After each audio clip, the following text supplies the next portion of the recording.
이번 강의는 플루이드 키네매틱스에 대한 내용이 되겠습니다. 플루이드 키네매틱스는 유체 운동학으로서 유체 현상의 원인이 되는 힘 또는 유동이 만들어내는 영향에 대해서는 고려하지 않고 단지 유동이 만들어내고 보여주고 있는 현상학적인 관점에서 유동을 분석하는 것을 유체 운동학이라고 합니다. 그러면 우선 유체 입자의 움직임이나 변형에 대해서 알아보도록 하겠습니다. 유동장은 다음과 같은 유체 입자의 기본적인 움직임이나 변형들의 조합으로 만들어집니다. 첫 번째는 트랜슬레이션으로서 무게 중심의 위치 이동이 되겠습니다. 여기서의 유체 입자는 위치만 이동을 할 뿐 유체 입자가 가지고 있는 형상의 변화는 고려되지 않습니다. 두 번째는 위치 이동이 없이 단순 회전하는 변형이 되겠습니다. 이것은 무게 중심의 이동이 없고 입자의 사이각의 변화가 없이 회전하는 운동이 되겠습니다. 세 번째는 유체 입자의 사이각은 90도를 유지를 하고 면의 수직한 방향으로 변형이 일어나는 리니어 디포메이션이 되겠습니다. 네 번째는 유체 입자가 가지고 있는 사이각의 변화가 발생하는 변형으로 전단 변형에 의한 회전 변형이 되겠습니다. 이때 대각선의 각도가 바뀌지 않으면 단순 전단 변형이 되고 이 각도가 달라지게 되면 회전을 하면서 전단 변형이 일어나는 것이 되겠습니다. 유동장 내부의 유체 입자는 이와 같은 기본 움직임 또는 변형의 조합으로 유동장을 구성하고 있습니다. 이러한 조합의 예를 들어보면 첫 번째로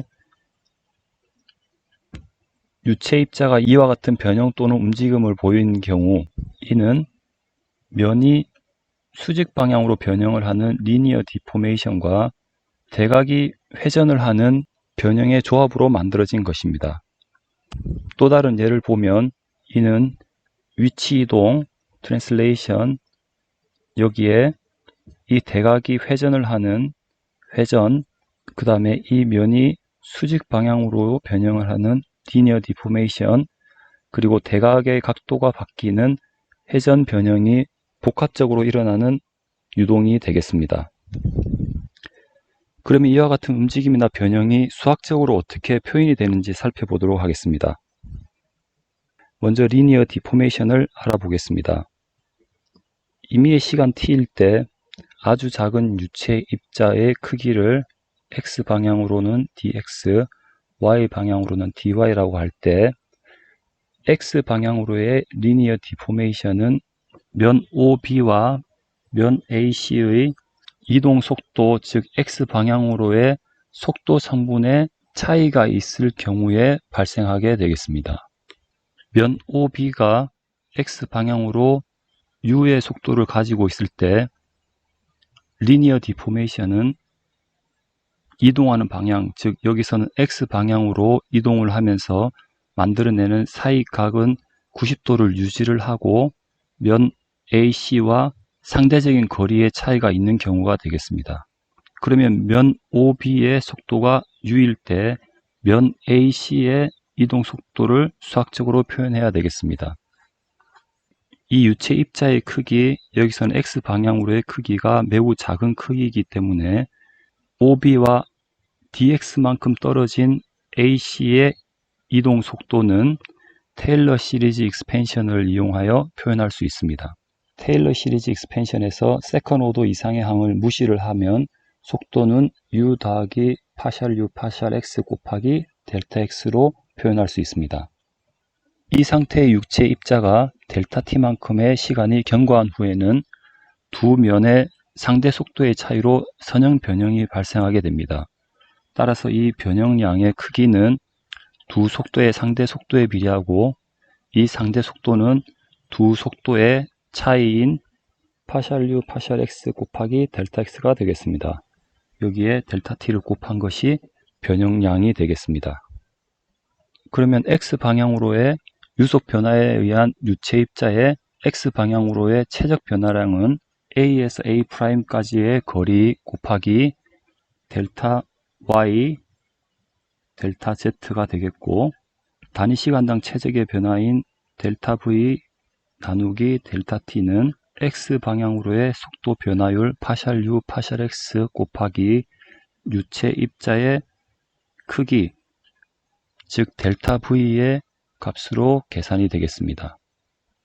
이를 최적으로 나누게 되면 X 방향으로의 선형 변형에 따른 최적 변화율이 계산되며, 이는 간단하게 X 방향으로의 속도 성분인 U의 X 방향으로의 변화율인 파샬 U 파샬 X로 표현이 되겠습니다.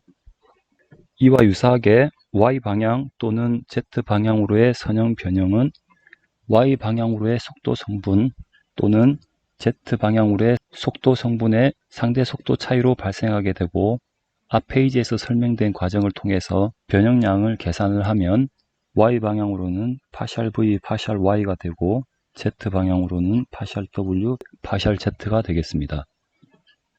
이렇게 세 가지 성분을 합치게 되면 선형 변형에 의한 단위 시간당 최적 변화율을 계산을 할 수가 있습니다. 따라서 단위 시간당 최적 변화율은 파샬 U 파샬 X 더하기 파샬 V 파샬 Y 더하기 파샬 W 파샬 Z가 되며, 이는 속도 벡터의 다이버전스인 델닷 V가 됩니다.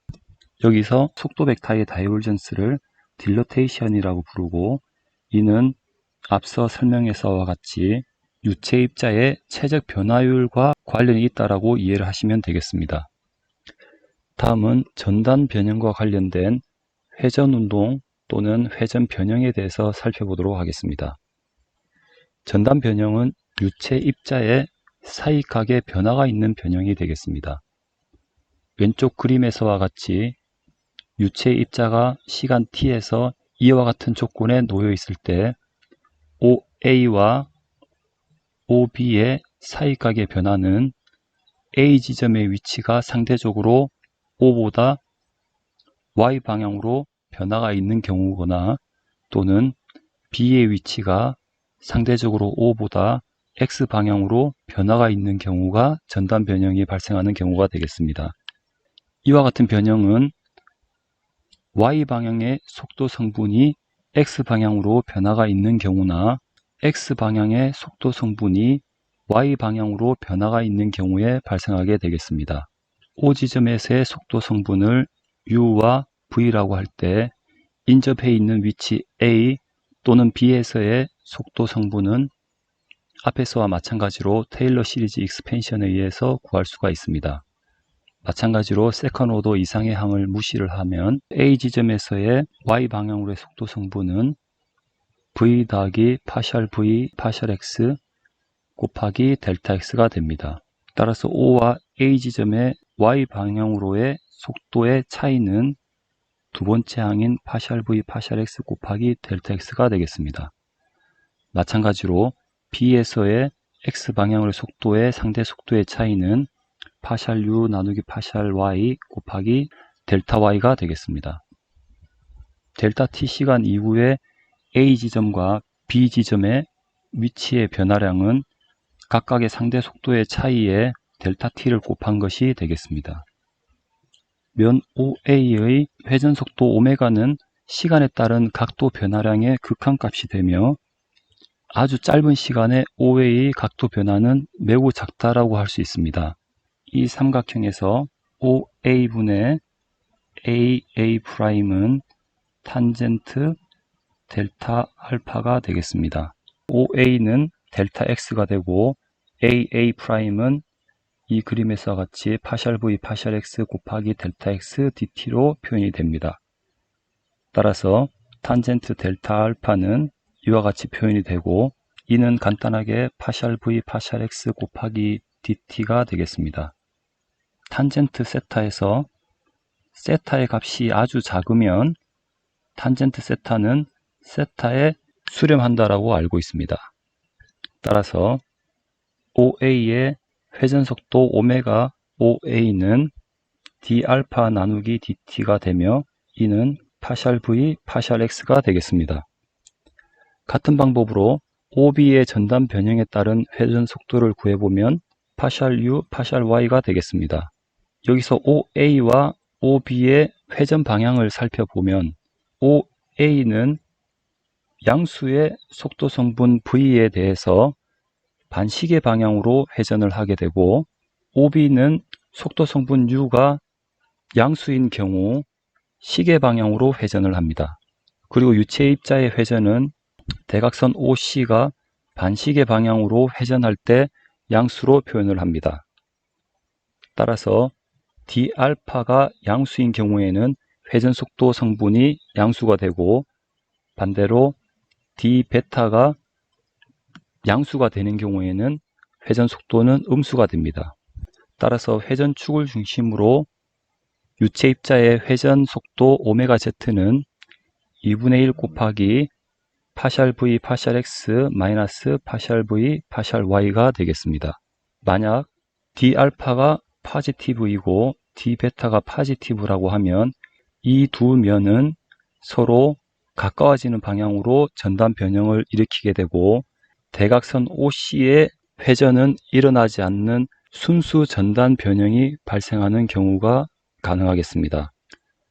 같은 방법으로 Y축과 X축에 대한 회전 속도를 각각 구해보면, X축에 대해서는 2분의 1 파샬 W 파샬 Y 마이너스 파샬 V 파샬 Z가 되겠고, Y축에 대해서는 2분의 1 파샬 U 파샬 Z 마이너스 파샬 W 파샬 X가 되겠습니다. 이렇게 구한 세 개의 성분의 회전 속도를 하나의 벡터로 표현하게 되면 다음과 같이 회전 속도 벡터를 구할 수 있게 됩니다. 이는 벡터 미분학에서 배운 벡터의 외적으로 간단하게 오메가는 2분의 1 델 크로스 V로 표현할 수 있습니다. 여기서 델 연산자는 미분 연산자로 어떤 물리량의 X 방향으로의 변화량, 그리고 Y 방향으로의 변화량, 그리고 Z 방향으로의 변화량을 의미하는 미분 연산자가 되겠습니다. 여기서 델 크로스 V를 수학적으로 컬 V라고도 부릅니다. 전단 변형은 앞에서 살펴본 바와 같이 유체 입자의 사이각에 변화가 있는 변형이 전단 변형이 되겠습니다. 왼쪽 그림에서 같은 변형이 일어나는 경우에 전단 변형 D 감마는 OA의 각도 변화에 OB의 각도 변화를 더한 값이 되겠습니다. 앞 페이지에서 대각선 OC의 회전량을 계산을 할 때 회전 방향을 동일하게 하기 위해서 D베타의 부호를 마이너스로 잡았던 것과 비교하여 이해하시기 바랍니다. 이 전단 변형 D 감마의 시간 변화량은 시간 변화가 제로가 될 때 D 감마의 수렴값이 되겠고, 이는 파샬 V 파샬 X 더하기 파샬 U 파샬 Y가 되겠습니다. 만약에 각각의 속도 변화율이 제로가 아닌데 전단 변형률이 제로가 되는 경우에는 파샬 V 파샬 X는 마이너스 파샬 U 파샬 Y가 되며, 따라서 이 경우 회전 속도 오메가 Z는 파샬 V 파샬 X 또는 마이너스 파샬 U 파샬 Y가 되겠습니다. 이와 같은 상황은 전단 변형 없이 사이각이 90도가 유지가 되면서 회전을 하는 경우가 되겠습니다. 유체 입자의 회전은 유동현상에서 자주 발생하고 매우 중요한 특성인 볼티시티, 즉 와도와 관련이 있습니다. 와도는 유체 입자의 회전 강도가 얼마나 강한지에 대한 척도로 사용이 되는 개념으로 회전 속도의 2배와 같습니다. 즉 와도는 컬 V로 표현이 되며, 이 와도는 유동의 순환이라고 하는 정의와 관련이 있으며, 이 순환에 대해서는 추후 포텐셜 유동에서 다시 상세하게 설명을 하도록 하겠습니다. 그리고 델 크로스 V가 제로인 경우는 회전을 하지 않는 상황이기 때문에 이 유동은 비회전 유동이라고 부릅니다. 이 비회전 성질은 포텐셜 유동에서 매우 중요한 유동의 특성이기 때문에 충분한 이해가 필요하겠습니다. 와도와 관련한 유동 현상은 유동장이 회전을 하는 볼텍스와 관련이 있습니다. 일반적으로 볼텍스는 유동장이 회전을 한다는 것을 의미를 하지만 유체의 입자의 회전과 관련해서는 두 가지 상황이 존재합니다. 첫 번째는 그림과 같이 유체의 입자는 회전을 하지는 않지만 유동장은 회전을 하는 듯한 곡선 운동을 하고 있는 상황입니다. 여기에서는 유체 입자가 회전을 하지 않기 때문에 앞에서 배운 개념을 그대로 적용을 한다면 컬 V는 제로가 됩니다. 따라서 비회전 유동이라고 할 수 있겠습니다. 하지만 이 유동장은 특정한 축을 중심으로 회전을 하고 있기 때문에 이러한 유동장을 프리 볼텍스 또는 이로테이셔널 볼텍스라고도 부릅니다. 이러한 유동 현상은 싱크대 또는 욕조에 물이 배수될 때 그 드레인 주변의 유동이 이 경우에 해당이 되겠습니다. 두 번째로 오른쪽 그림에서와 같이 유체 입자가 회전을 하고 이 유체 입자의 경로가 특정한 축을 기준으로 회전하고 있는 경우가 되겠습니다. 여기서는 유체 입자가 회전을 하기 때문에 컬 V는 제로가 아니며 어떠한 요소에 의해서 유체 입자를 강제로 회전을 시켜주는 상황이기 때문에 이러한 패턴의 유동장을 forced vortex라고 부릅니다. 이는 강체의 회전과 같은 유동장에서 관찰되는 유동이 되겠습니다. 일반적으로 유체 입자는 전단 변형이 쉽게 발생하기 때문에 전단 변형이 제로가 되는 비회전 유동에서는 전단 응력이 무시가 되어야 되는 상황입니다. 이러한 유동장은 추후 비점성 유동 또는 포텐셜 유동에서 상세히 다루도록 하겠습니다.